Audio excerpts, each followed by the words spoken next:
o que levou a realmente atacar? Assim, tem a ver realmente com os Estados Unidos querer a OTAN? Como é que se explica esse? Porque eu vi muito povo se falar disso, né? De que os Estados Unidos têm interesse que a Ucrânia vá para a OTAN para que eles consigam colocar tropas. Isso faz sentido realmente? Você acha que a Rússia... Como é? Em parte. A Rússia ela tem vários motivos para fazer para tomar essa medida de agressão ao Estado da Ucrânia, né? É importante que isso fique claro, não é o Putin chamou de operação de segurança, coisa e tal, mas é um nome que ele arranjou para não parecer publicamente que ele estava violando o direito internacional. Mas tem algumas questões relativas à Ucrânia que são importantes. Uma delas é essa questão dos Estados Unidos. Né? Com o fim da União Soviética, por isso que eu coloquei esse momento de início do conflito com o fim da União Soviética, a Rússia ela passa por um momento de crise econômica e política, que vai durar até a eleição de Putin, no ano 2000. Então, durante esse período, a OTAN, sob a liderança dos Estados Unidos, começou um processo de expansão em direção ao leste. Eu não colocaria como culpa dos Estados Unidos, porque, na verdade, na geopolítica não existem culpados. Existem oportunidades, existem interesses. Então, naturalmente, os Estados Unidos buscaram um processo de expansão em direção a leste.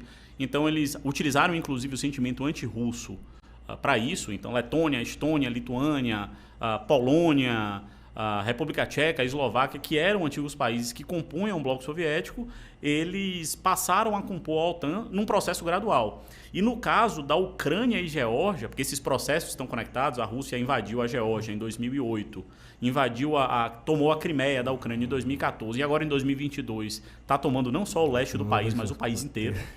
Né? Então a Rússia ela adotou os Estados Unidos, eles adotaram essa política de expansão e chegou na Ucrânia e na Geórgia. Só que o problema é que quando a gente olha o mapa, a capital da Ucrânia, Kiev, ela fica a pouco menos de 800 quilômetros de Moscou. A Geórgia, da mesma forma, é um país que controla a passagem pelas montanhas do Cáucaso. E essa área que fica aí a leste da Ucrânia e acima do Cáucaso é uma área extremamente estratégica para a Rússia, porque são onde estão as terras mais aráveis da Rússia, né? São onde estão os rios mais navegáveis e as cidades mais importantes. Né? Então essa região das estepes a Rússia sempre vê como uma parte mais estratégica do seu território e essa visão estratégica que a Rússia tem faz com que a Rússia ela tema esse processo de expansão. Então, entre 1991 e 2000, a Rússia basicamente não pôde se opor a essa expansão dos Estados Unidos porque estava com problemas internos. O Boris Yeltsin era presidente, ele sofria resistência tanto do lado capitalista da Rússia quanto do lado comunista, saudoso do comunismo na Rússia.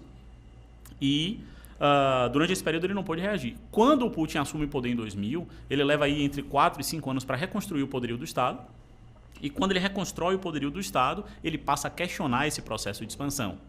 Porque para a Rússia há uma percepção, e assim, as estepes russas, por esses rios navegáveis e por ser extremamente plano, ao longo da história ele teve sujeito a várias invasões. Então a Horda Dourada mongol invadiu eles lá atrás, e vários povos invadiram, os nazistas invadiram na Segunda Guerra Mundial, logo depois da Revolução Comunista, em 1917, o Ocidente também invadiu em apoio ao Exército Branco, na Guerra Civil Russa.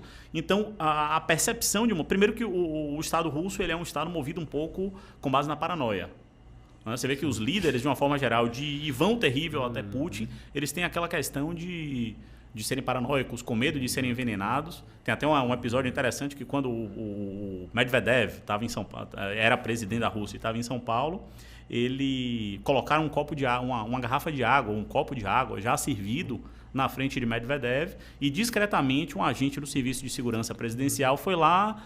Foi como se fosse cochichar alguma coisa no ouvido dele e colocou a mão no copo e empurrou o copo ligeiramente para o lado para ele não beber aquela água, porque essa paranoia de que o presidente russo pode ser envenenado e tudo mais é algo que é constante na história russa. Então, assim, os russos eles têm efetivamente esse mindset, por assim dizer, paranoico, e a expansão da OTAN realmente assusta eles, mas esse processo de expansão da OTAN em relação à Ucrânia está paralisado desde, eu não diria nem de 2014, está paralisado desde 2008 com a invasão da Geórgia.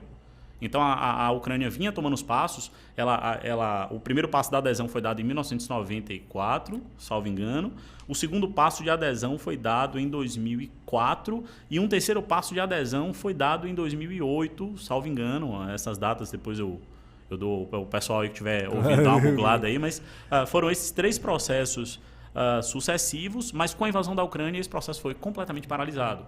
Então hoje o Putin utilizou essa ideia de expansão da OTAN como razão principal. É uma razão, a gente não pode descartar isso como razão, mas tem outras razões também.